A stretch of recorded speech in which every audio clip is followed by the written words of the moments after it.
Coming up, Lafayette in disguise, the debt he owes to the postmaster's daughter, and Adrian finds fault with one person. Welcome to Living Lafayette. For the Lafayette Alliance here in LaGrange, Georgia, I'm Richard Ingram.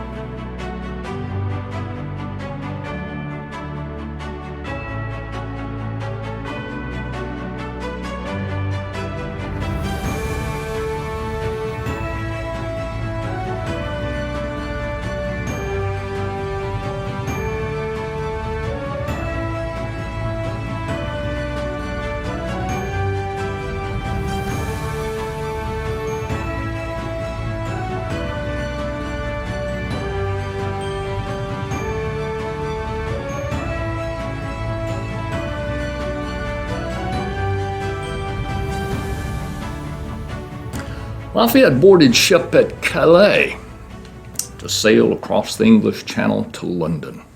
It was Sunday, February 16th, 1777. He was with the Prince de Poix, who was his cousin by marriage. Their host in London was the French ambassador to the court of St. James. That was the Marquis de Noailles, Adrian's uncle and the Duc d'Enne's brother. Lafayette was seasick the whole way across the English Channel. He didn't enjoy himself in London. For one thing, he was distracted. For another, he didn't speak English. But he met a lot of people. He met Horace Walpole. Walpole was a member of Parliament. He was the youngest son of Sir Robert Walpole, who is generally recognized as the first Prime Minister of England. Over 20 years. He had an illegitimate niece that married Prince William Henry. That was a big bone of contention at the court of St. James, and with his brother, King George III. Walpole was more impressed with the Prince de Poix than he was with Lafayette. We know that because of letters that Walpole wrote, and he wrote a lot of letters. As a matter of fact, Yale University Press published them. All 48 volumes of them. Lafayette met General Henry Clinton. Clinton was at the Battle of Bunker Hill, June 17, 1775. It was Clinton who said of that battle that it was a dear-won victory and another one would surely ruin us. Clinton was also at the Battle of Long Island on August 29, 1776, when the Continental Army and George Washington barely escaped capture across a fog-bound East River. And they only accomplished that because of John Glover and his Marbleheaders, who spearheaded the boats that night. In January of 1777, Clinton was given leave to return to London, and this was the occasion when he met Lafayette. He would return to New York in July and take up residence at number 1 Broadway, right there on Bowling Green. That's where the bull of the market now stands and where a statue of King George III was before that time. And on February the 4th, 1778, Clinton would take over as Commander-in-Chief of British forces in North America, taking over from the embattled William Howe. Lafayette met Lord George Germain. He was the Secretary of State for the colonies. England had 3 Secretaries of State: the Secretary of State of the North, which was for all Europe, Secretary of State of the colonies, and then Secretary of State of the South, which was every place else.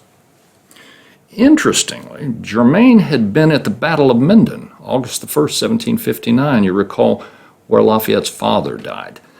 He was ordered to attack, that is, Germain was, and he refused the order. He was court-martialed, but it did nothing to harm his political career.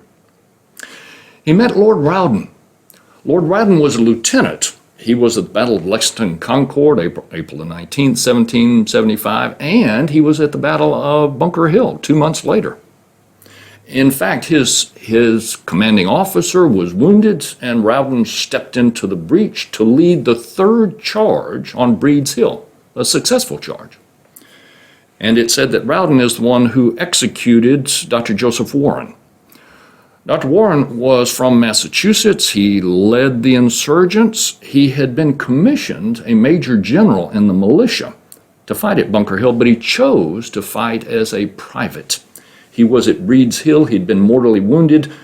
But when Rowden surfaced, Rowden finished him off. John Trumbull did a painting of the death of General Warren at the Battle of Bunker Hill. And in that painting, back in the background, Lord Rowden is the one hoisting the British flag and then will plant it on the redoubt there at Reed's Hill. Lafayette, interestingly, also met King George III. His host, the Marquis de Noailles, arranged it. King George III was the longest reigning monarch in England, from 1760 to 1820. And he was the one who signed off on having foreign troops to fight in North America with the Redcoats. Fully 25% of the soldiers fighting for England in North America were foreign, and fully half of those from German states, Hesse-Kassel and Hesse-Hanau specifically. And so they were all lumped together and called Hessians. And in fact, Hesse-Kassel, Indiana is a German community named after Hesse-Kassel in Germany. Lafayette also came to the attention of the Whig Party while he was in London. The Whigs, they were the dominant political party from 1714 to 1783. And Whig was short for Whigamore, which was really a derisive term for Scottish cattle drivers. The Whigs tended to be opposed to the war in North America. The Tories were in favor. So King George III and Lord North, their government, they tended to be Tories. They were in favor of the war, of course. Lafayette had made some favorable comments about the insurgents, particularly their victory at the Battle of Trenton. So this brought him to the attention of two Whig members of Parliament, the Earl of Shelburne and General Richard Fitzpatrick. The Earl of Shelburne, interestingly, would become Prime Minister of England, 1782-1783. He helped navigate the treaty with America, and it was very favorable to them. Furthermore, he was also committed to free trade, which ran against the grain at the time. Mercantilism argued that the pie could not be enlarged and everything needed to come back to the mother country. But the Earl of Shelburne had had a talk with Adam Smith in 1761, and Shelburne was committed to free trade. Adam Smith published his book, Wealth of Nations, in 1776. It was interesting, likewise, that the Earl of Shelburne was also at the Battle of Minden, where Lafayette's father died. General Richard Fitzpatrick had been a member of Parliament for 39 years, and he opposed the war in America, but he did his duty. He fought in the Philadelphia campaign. He was at Brandywine in Germantown. His good friend in Parliament was Charles James Fox. They were quite a duo, and they gambled together. They put a lot of cash on the table, and they used to gamble at a tavern called Almack's. It was Richard Fitzpatrick who stood up in Parliament when Lafayette was imprisoned later and argued that the Pitt government should use its influence to get Lafayette out of prison. Unfortunately, nothing came of it. Lafayette, he was distracted, and on March 9th, 1777, he sat down in London and wrote his father-in-law, the Duke d'Anne, a long letter about what he was planning to do, that he was going to go to America to fight with Americans. He took that letter and he put it in his satchel, knowing that if he sent it from London, he'd be exposed. Finally, word came from DeKalb that La Victoire was ready, that Lafayette needed to return. So Lafayette made excuses, which was really an embarrassment to the Marquis de Noailles. These banquets had been planned in Lafayette's honor. Lafayette boarded ship, seasick the whole of the way, returned to Shiloh, which was just west of Paris, the same place that he was inoculated for smallpox. This is where DeKalb lived. He stayed at the home of a gardener, and the gardener referred to him only as the gentleman on the first floor. He stayed there at Shiloh for 3 days, which March 13th through March 16th. Of course, he saw DeKalb. Pierre Basmarin also came to see him to collect the 40,000 livres down payment. You remember, La Victoire was going to be 112,000 livres, 40,000 down, the rest in June. And William Carmichael came to see Lafayette because they needed to complete the roster of French officers that were going to board La Victoire and go to America. There were 13 in all, including Lafayette, one of whom was Edmund Bryce. Bryce was from Maryland, so there were 2 officers who spoke English, DeKalb and Edmund Bryce. So Lafayette, DeKalb, William Carmichael, and Silas Deane signed off on this roster of 13 officers that were going to America. Lafayette just could not believe his good fortune. He had to tell somebody. The logical person would be his wife, Adrienne. But he knew that if he went back and talked to Adrienne, he would also see his daughter, Henriette, who had been born December 15, 1775. She was about a year and a half. And Henriette was puny. She was sickly. Lafayette knew that if he saw Adrienne, his resolve would weaken. That would not do. So he rushed off to see his best friend, the Comte de Ségur. 7 o'clock, the morning of March the 16th, he rushed off to see Ségur, rushed into his apartment, closed the door quietly as though he hadn't interrupted anything. Ségur was still in bed. Lafayette pulled up a chair beside the bed and told Ségur what was up. I have bought a ship. I'm going to America.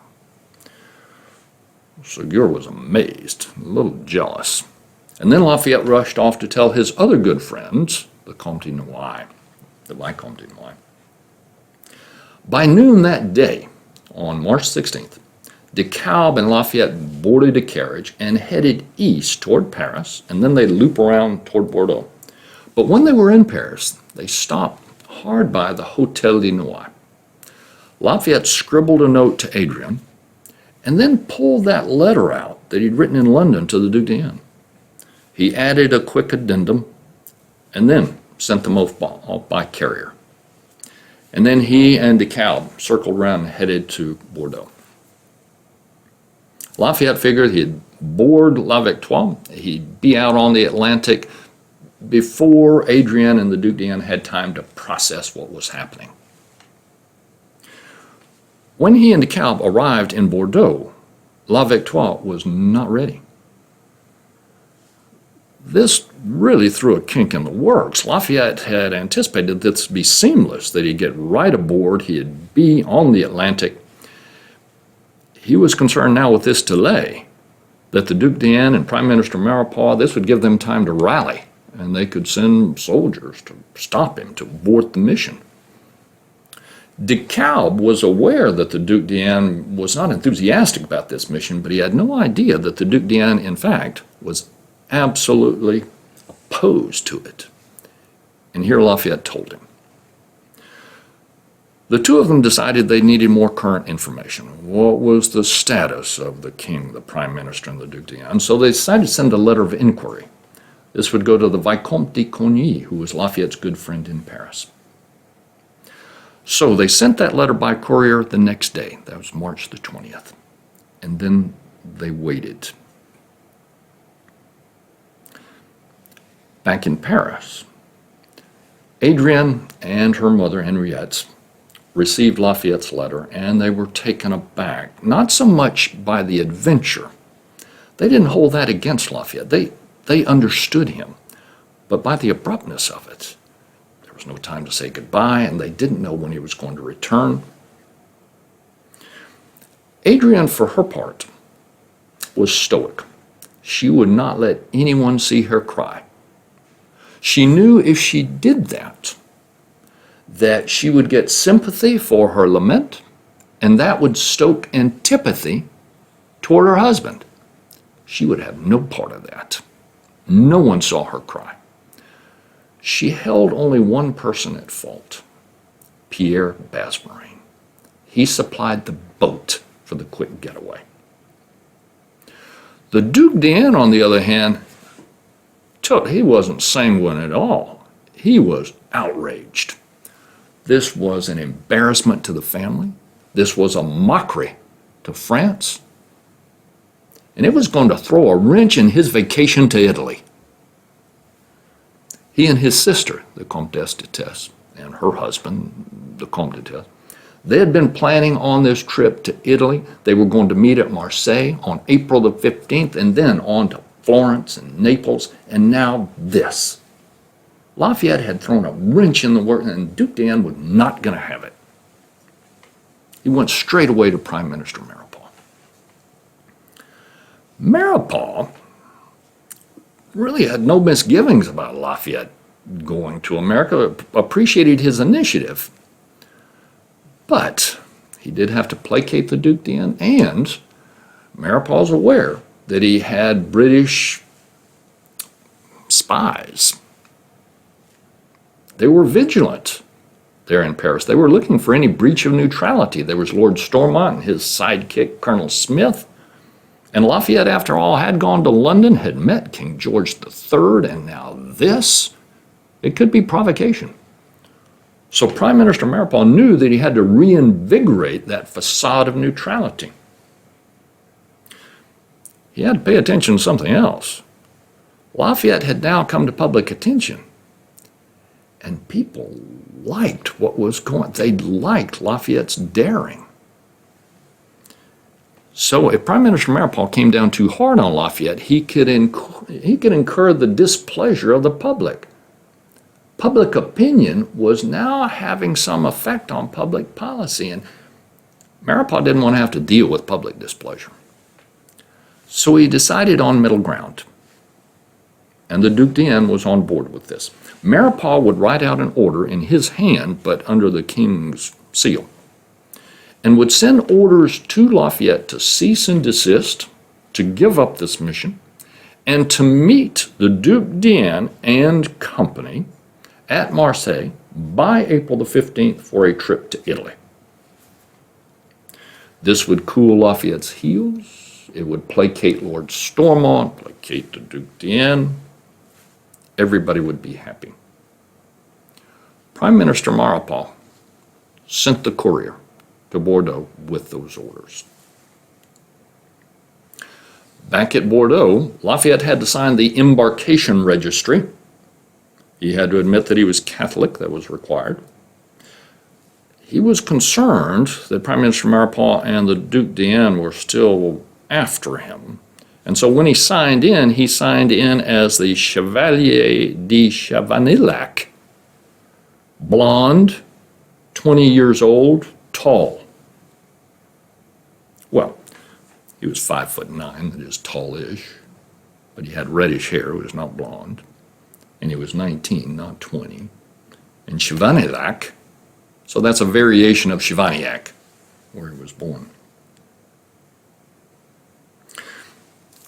La Victoire was there at the roadstead at Pauillac, just below Bordeaux, on the Garonne River. It was ready to sail on March 24th, but the winds were bad. But the next day was pristine. It was ready to sail. All the French officers boarded, Decaux boarded, and then Lafayette boarded, and as they were about to raise anchor, a courier galloped up, pitched a letter to Lafayette and tore it open. It was from the Vicomte de Coligny, and the news was not good. The king was displeased. Prime Minister Maurepas was displeased. The Duc d'Anne was apoplectic. And there was talk of a lettre de cachet. This was a big deal.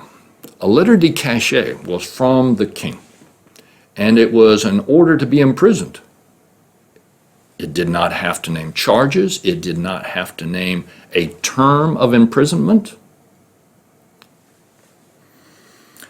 Here, DeKalb suggests that Lafayette might want to give it up, sell La Victoire back to Pierre Bazmarine, and call it a day. But Lafayette thought he had come too far, and he was also convinced that there had to be a misunderstanding.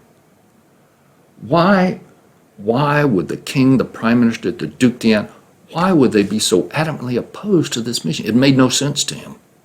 He needed time to think it through. He needed undistracted moments. No, they would not give up. They would weigh anchor, they would sail. On March 25th, they weighed anchor and they sailed down the Garonne River. By the next day, they were at the mouth of the Garonne, right there at Verdun. They took a hard left and they tracked the coast of France into the Bay of Biscay, and then they dropped anchor at a picturesque harbor in Spain, Las Paseas. Las Paseas was a harbor that offered a quick getaway.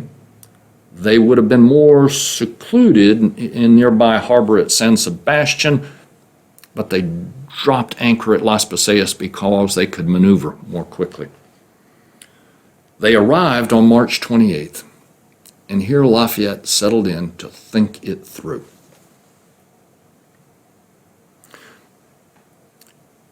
Meanwhile, the courier that Prime Minister Maurepas had sent to Bordeaux arrived at Bordeaux just after La Victoire had sailed. So the courier did what he was told to do if he could not catch Lafayette. He carried those orders to the commandant of the port of Bordeaux, and that would be M.D. Fourmel. Fourmel tracked everything leaving Bordeaux. He knew where Lafayette was. And he sent the orders on to Las Paseas by way of his own courier. Back in Paris, Lafayette had become a favorite son of France. This daring adventure just caught the public's attention. Even Marie Antoinette had good things to say about Lafayette. You remember the one that laughed at him because he couldn't dance. And Prime Minister Maurepas said that the women at court, they said that if the Duc d'Enghien scuttled this mission, he could forget about getting husbands for his other 3 daughters. There was one minister who really found all this interesting and had no reservations about it, and that was Charles Gravier, the Comte de Vergennes. He was the foreign minister. And from afar, interestingly, Frederick the Great from Prussia thought this was grand daring. The Duc d'Enghien did have some legitimate concerns, after all. Lafayette was spending a lot of money, and Lafayette had visited King George III, had been wined and dined, and now this. If Lafayette were captured by the British, things would not go well. And Lafayette had a sickly child, a 1.5 years old, another on the way. This would be Anastasie, born July the 1st.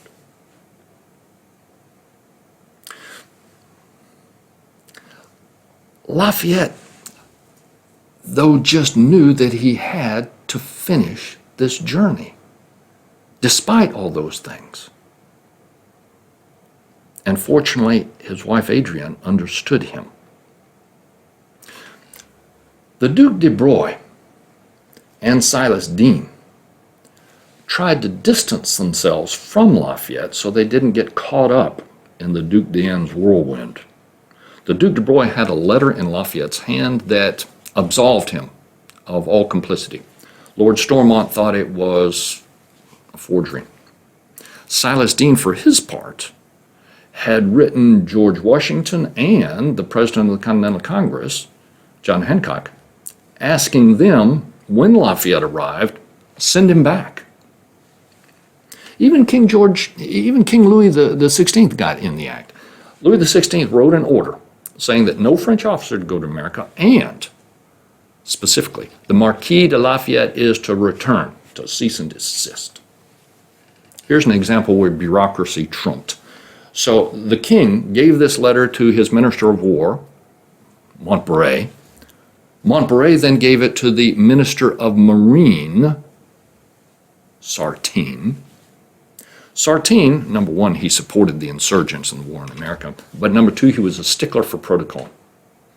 He sent the order back to Montbray saying, I need this order in triplicate, as though he didn't have copiers himself, because I'm going to put one order on each of 3 ships, and then they'll sail to the West Indies. Because most ships, and it was assumed La Victoire would do the same thing, would sail to the West Indies, Santo Domingo, and there they would restock and then go on to America.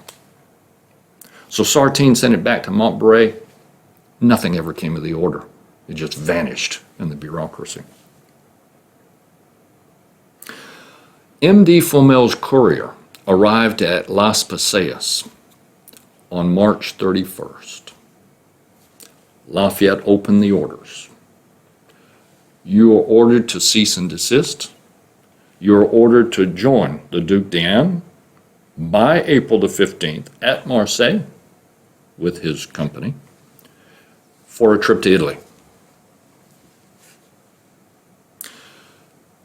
DeKalb now suggested in earnest that Lafayette give it up, that he sell La Victoire back to Bazmarin, and maybe Lafayette could recoup 20,000, 25,000 livres. DeKalb really wanted to go to America, though, and by way of an intermediary in Paris, that would be his wife, he was negotiating with Bazmarin. Should Lafayette give up La Victoire, DeKalb was ready to purchase it back for 24,000 livres down. Bazmarin did not agree. DeKalb did write his wife, though. DeKalb admired Lafayette, said that no matter what happened, Lafayette had the best of intentions and he could hold his head high. They're really great words coming from DeKalb. Lafayette was convinced there was a misunderstanding. He would not give up, even now. He would go back to Bordeaux. He would ask M.D. Fomel for 2 weeks' leave. That would give him enough time to go back to Paris and to convince and persuade the Duc d'Anne. Lafayette made DeKalb promise that he would do nothing, he would go nowhere until he heard from Lafayette. And DeKalb promised. It was Lafayette's boat, after all. So the two of them had dinner in nearby San Sebastian, and then Lafayette took off on April the 1st. From San Sebastian to Saint-Jean-de-Luz to Bayonne and then Bordeaux. At Saint-Jean-de-Luz, he took a little rest there at the post, and he exchanged pleasantries with the postmaster's daughter. Then on to Bayonne, and then straight away, April the 3rd, he was at Bordeaux, went to M.D. Fomel's office, the commandant. He asked Fomel for 2 weeks' leave. Fomel flatly refused. Your orders are to be at Marseille April the 15th, and if you're not there, you will be clapped in chains. And here's your passport, stamped it, Marseille. That day, Lafayette sat down and wrote a letter to Prime Minister Maurepas. It was apologetic. He apologized for all the chaos, and he asked Maurepas to rescind the order to go to Marseille by April 15th. Lafayette did not say he would give up the mission. He fired that letter off by courier. That day he also wrote a letter to his good friend William Carmichael, apologizing for this turn of events. And then he waited. Back in Paris, Prime Minister Maurepas received this missive from April 3rd from Lafayette. It was apologetic, it was contrite. Maurepas said, it's over. Lafayette has given it up. Maurepas showed this to Lord Stormont, he showed it to the Comte de Vergennes and the Duc d'Anne. The Duc d'Anne asked how Maurepas was going to reply. Maurepas said, it's self-evident, there's no need for reply. Lafayette has given it up. Go on to Marseille and meet your son-in-law there. He will be there by April the 15th. Done. Maurepas misinterpreted the letter. At the same time, the Duc de Broglie there in Paris, was aware that Lafayette had returned to Bordeaux. De Broglie knew the minds of the king, the prime minister, the foreign minister. He knew that personally they applauded Lafayette's initiative. They wanted him to go to America, but they couldn't say that publicly. De Broglie knew that Lafayette needed to know that. De Broglie called in the Vicomte de Monroy and also called in William Carmichael. De Broglie coached Monroy. Monroy was going to go to Bordeaux under de Broglie's order, was going to go to Bordeaux and convince Lafayette, convey this message to Lafayette that the prime minister and the king wanted him to go. My suspicion is that William Carmichael had some coaching that was more personal. Carmichael knew Lafayette well. After all, they had spent time talking about liberty and talking about all men are created equal. My suspicion is that Carmichael knew that Lafayette wanted the respect of his father-in-law, the Duc d'Enghien. But Lafayette needed to know that if he did not follow this dream, did not follow his, Lafayette's dream, he would always be under thumb of the Duc d'Enghien. The Vicomte de Monroy took off for Bordeaux on April the 8th. He arrived in Bordeaux April the 12th. Lafayette was preparing to go to Marseille to meet the Duc d'Enghien for the trip d'Italy. Monroy told Lafayette what de Broglie had told him, what Carmichael had told him. This made sense. Lafayette had had time to think it through, to prime that pump, and now he was validated. This was harmony. The world made sense. He sat down and wrote a letter to Prime Minister Maurepas. I have not had reply from my letter of April the 3rd, Lafayette wrote. Therefore, silence grants consent. And he shipped that off to the courier to Maurepas. He and Monroy then were going to head out the west gate towards Spain, but a glitch. Always something. Lafayette's passport was stamped for Marseille. That was out the east gate. Fine. Monroy and Lafayette boarded a public carriage going out the east gate toward Marseille. But when they got sufficiently past the gate, they decamped that carriage. Monroy procured a carriage of his own. Lafayette was still concerned that the Duc d'Enghien and Prime Minister Maurepas were after him, so he dressed as a courier. He was in disguise. And he procured a horse. He would gallop in front of Monroy, who would come behind him in the carriage. Should Lafayette be intercepted, Monroy would come up behind and be able to troubleshoot. They were off. So now from Bordeaux to Bayonne to Saint-Jean-de-Luz, and there they took a break. The postmaster's daughter, in amongst all the people there at the post, recognized Lafayette through his disguise.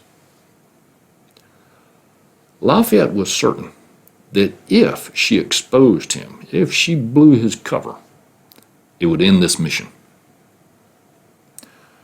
So very understated, he signaled to her not to identify him. And she didn't.